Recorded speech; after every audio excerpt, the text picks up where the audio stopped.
Hello সবাইকে। সবাই আশা করি অনেক ভালো আছো এবং সুস্থ আছো। তো এই ভিডিওটি ছিল বিশ্বকর্মা পুজোর দিনের। তো সকাল সকাল বাড়ির টুকটাক কাজকর্ম হওয়ার পর আমরা গিয়েছিলাম কম্পিউটার সেন্টার। বর্তমানে আমি এখানে এখন কম্পিউটার শিখি না, তবে 2 বছর আগে আমি এখানে শিখতাম। দাদা ডেকেছিল তাই গিয়েছিলাম। তখনও গিয়ে দেখি সাজানোর কাজ কিছু বাকি ছিল, সেটাই হচ্ছিল। আর এই যে দেখলে, আগের ঘরটায় হয় থিওরি ক্লাস আর এই ঘরটায় হয় প্র্যাকটিক্যাল ক্লাস। আর ঠাকুর তখনও এসে পৌঁছায়নি, তাই আমি একটু আলপনাটা দিয়ে নিচ্ছিলাম। যেহেতু পার্মানেন্ট আলপনা দেওয়াই ছিল, তাই আমাকে অত বেশি আর দিতে হয় না। তারপর ফলমূলগুলো কাটতে বললো, তাই কাটতে শুরু করে দিয়েছিলাম। ঠাকুরমশাই আসা দেরি ছিল, তবুও আমরা টুকটুক করে কাজকর্মগুলো এগিয়ে রাখছিলাম। প্রথমেই নৈবেদ্যটা সাজিয়ে নিচ্ছিলাম, তারপর ওটা হয়ে যাওয়ার পর ফলমূলগুলো কাটতে লেগেছিলাম।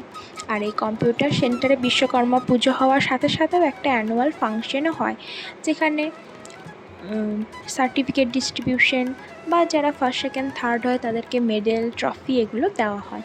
তো এবারের একটা বিশেষ আকর্ষণ হচ্ছে নাটক। সেই নাটকটা হচ্ছে, বর্তমান যে চারিদিক তোলপাড় করে আরজিকর মেডিকেল কলেজ নিয়ে চলছে ঘটনা, সেটাকে বেশ করেই এই একটি নাটক করা হচ্ছে। যে দেখছো ফল কাটছে, আমার মনে হয় লেখাটা ওরই। স্ক্রিপ্টটা পড়ে আমার বড্ড ভালো লেগেছে।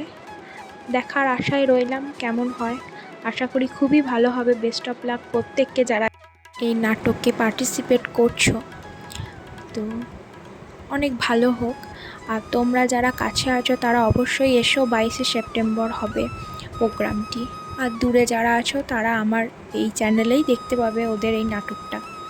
তো চলো, কথা বলতে বলতে মোটামুটি যখন সমস্ত রেডি হয়ে গিয়েছে, তারপর তো চিড়ে এসেছিলো। চিড়েটা পরে সাজিয়ে মিষ্টান্ন কলা দিয়ে দেওয়া হয়েছিল। আর এ সমস্ত হয়ে যাওয়ার পর সব কিছু ঠাকুরের কাছে নামিয়ে দিয়ে আরও যা যা লাগে সমস্ত কিছু রেডি করার পর তারপরে গিয়েছিলাম আমরা ঘট ভরতে। তো কম্পিউটার সেন্টার থেকে একটু এসে পাশে যে বড় পুকুরটা আছে ওখান থেকেই ঘট ভরার কাজটা হয়েছিল। তো ঠাকুরমশাই আগেই চলে গিয়েছিলেন, তিনি ঘরটা ভরে তারপর দেখো উঠে আসবেন।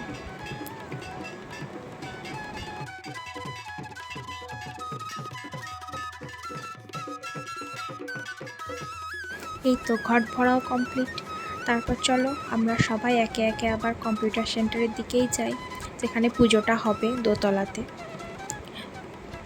ঘরটা যেহেতু ছোট ছিল, তাই আমরা সকলে বাইরেই বসে বসে পুজোটা দেখছিলাম। আর আমার যা কাজ, টুকরো টুকরো অংশে ভিডিওগুলো কালেক্ট করছিলাম। তো সমস্ত রকম পুজোর নিয়মাবলী হওয়ার পর এই যে অংশটা, হোমের অংশটা আমার বড্ড ভালো লাগে। আলো আঁধারিতে বেশ খুব সুন্দর লাগে। আর এই যে আগুনে ভগবানের মুখটা দেখা যায়, এটা দেখতে আমার খুব সুন্দর লাগে। তো হোম হয়ে যাওয়ার পর তো সবাই যেন আরতি হয়, তো ঠাকুরমশাই সেটাই করছিলেন। এবং আরতিরও টুকরো টুকরো অংশ আমি সাইড থেকে নেওয়ার চেষ্টা করেছি। তো এই যে আরতি হয়ে যাওয়ার পর তার তাপও সবাই গ্রহণ করেছিল। আর যারা যারা পুষ্পাঞ্জলি দেওয়ার জন্য ছিল, মানে উপোস করেছিল, তারা সকলে পুষ্পাঞ্জলি দিয়েছিল, তার মধ্যে আমিও ছিলাম। তাই আমি আর ভিডিওগুলো নিতে পারিনি। আর এই যে ধুনোর গন্ধ, তোমরা কে কে ভালোবাসো আমাকে বলো। আমার তো খুব ভালো লাগে, এই গন্ধ ছাড়া মনেই হয় না যেন পুজো পুজো।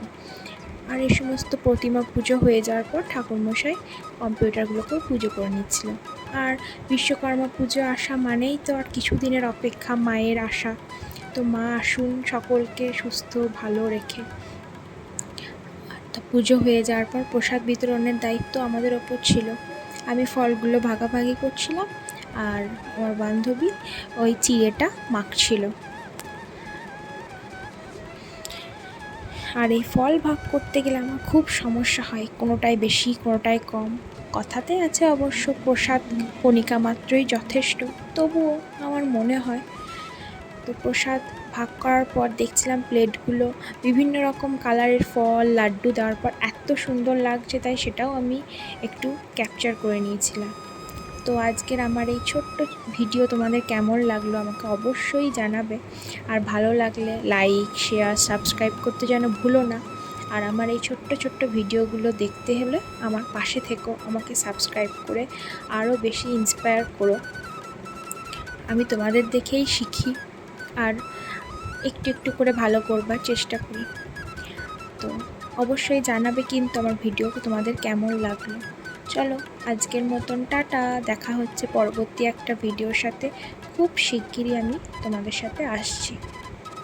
তো ভালো থেকো সকলে, সুস্থ থেকো, টাটা।